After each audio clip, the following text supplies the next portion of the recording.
I read this morning from 2 Corinthians 5. Very appropriate passage. I'm reading it out of the Message. And if Dad was just a little more eloquent, I could imagine him saying these very words. Paul is writing, for instance, we know that when these bodies of ours are taken down like tents and folded away,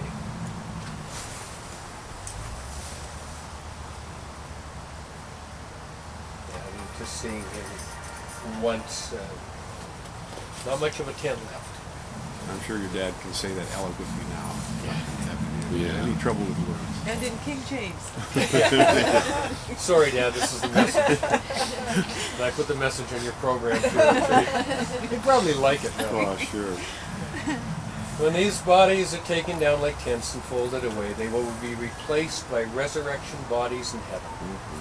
God made, not hand-made. And we'll never have to relocate our tents again.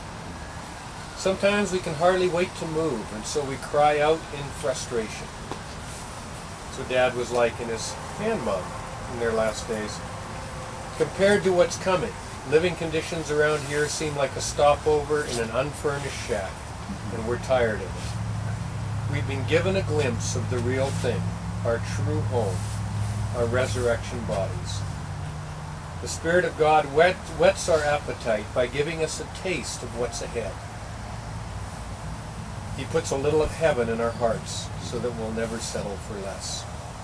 Not sure what happened to him when he had the vision of heaven, wasn't it? I mean, he got a taste, he saw it. And I mean, he wasn't able to talk in his last few days, so I didn't really, we asked him, what, have you seen anything yet? Have you, has Jesus come to get you yet? And I wasn't there in his last hour or two, so I don't know what happened, but well, I tell you what, when he had that near-death experience, it was so riveted in him to the depths of his being.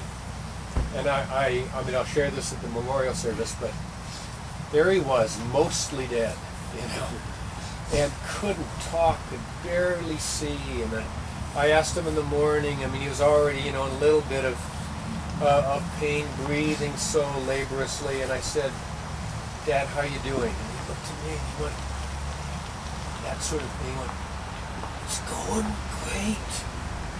This is the most wonderful day of my life. He said, I feel no stress. Isn't that great? Yeah.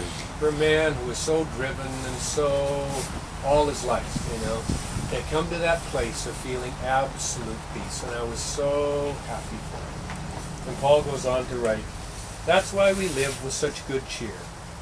You won't see us drooping our heads or dragging our feet. Cramped conditions here don't get us down. They only remind us of the spacious living conditions ahead. It's what we trust in, yet don't see, that keeps us going. You suppose a few ruts in the road or rocks in the path are going to stop us? When the time comes, we'll be plenty ready to exchange exile for hope. Amen.